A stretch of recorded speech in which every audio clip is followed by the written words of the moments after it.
जोहार, जय मूलवासी। मैं हूं आपका दोस्त सुनील कुमार खलखो। बेहद ही महत्वपूर्ण जानकारी के साथ में मैं आप लोगों के सामने उपस्थित हुआ हूं। साथियों, हमारे देश में कांग्रेस और बीजेपी ने आज़ादी के 65 साल तक उन्होंने राज किया। साथियों, हमारे देश की जो व्यवस्था है वो व्यवस्था पर इन्होंने पूरी तरह से अपना कब्जा कायम कर रखा है और इन्होंने अपना कब्जा कायम करने के साथ साथ हमारे संवैधानिक अधिकारों को लगातार छीनने का काम कर रही है। आज़ादी के 75 साल बीत चुके हैं। आदिवासियों को उनके संवैधानिक अधिकार प्राप्त नहीं हुए हैं और हमारे जो SC ST OBC के लोग हमेशा उन पर विश्वास करते हैं और उनको लगातार वोट दे करके उनको जिताने का काम करते हैं।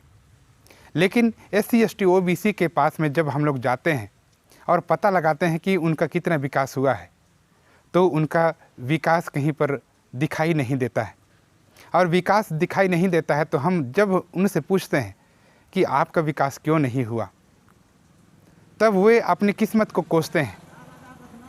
उनको पता नहीं होता है कि हमारे विकास किन के हाथ में है। आज़ादी के 75 साल बीत गए, OBC की जाति आधारित गिनती नहीं की गई और जाति आधारित गिनती करके उनको संख्या के आधार पर प्रतिनिधित्व नहीं दिया गया और प्रतिनिधित्व नहीं देने के कारण उनका विकास नहीं हो पाया। बाबा साहब को जब ये मौका मिला तो उन्होंने संविधान में आर्टिकल 340 उन्होंने संविधान में डाला और OBC को अधिकार दिए।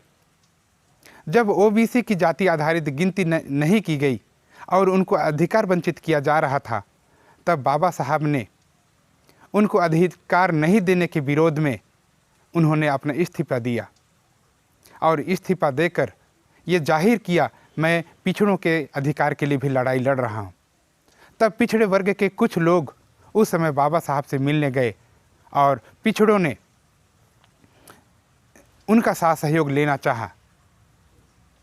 साथियों, यह सब इसलिए हो रहा है क्योंकि ये जो सरकार है वो ब्राह्मणवादी ताकतों की गिरफ्त में है और जब तक ब्राह्मणवादी ताकतें हमारे सिर में नंगा नाच करते रहेंगी, हम लोगों को अधिकार मिलने वाला नहीं है। इसलिए पूरे देश में माननीय चौधरी विकास पटेल ने एक आंदोलन छेड़ा है और उन्होंने जाति आधारित गिनती न करने के विरोध में 31 तारीख को भारत बंद करने का ऐलान किया है। साथियों, हम SC ST OBC के लोग भी उनका साथ सहयोग दे रहे हैं। साथियों, आज़ादी के 74-75 साल के बाद भी आदिवासियों को जल जंगल ज़मीन से निकाला जा रहा है, उनके संवैधानिक अधिकारों से वंचित किया जा रहा है।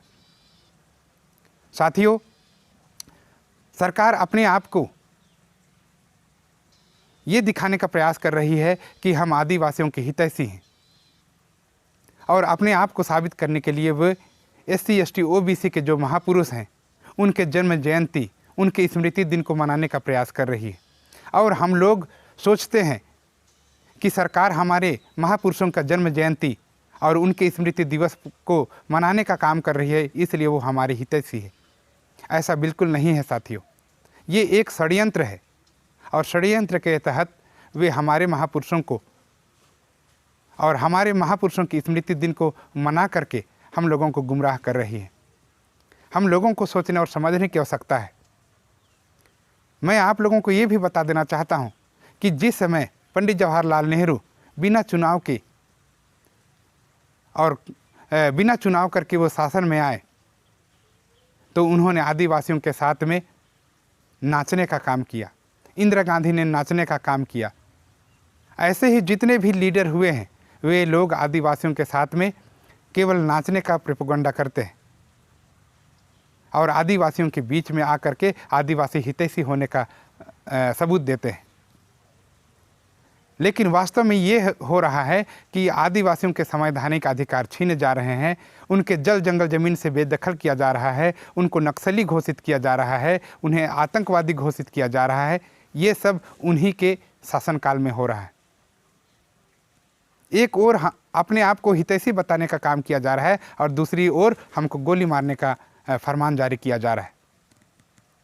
साथियों, हम लोगों को इन बातों को चिंतन करना होगा और हमारे मन में जब चिंतन नहीं होगा, विचार नहीं होगा, तब तक हम लोग शोषित और पीड़ित होते रहेंगे। साथियों, मैं आप लोगों से विदा लेता हूँ। आप सभी को सतर्क और सजग रहने की सलाह देता हूँ। जोहार, जय मुलवासी।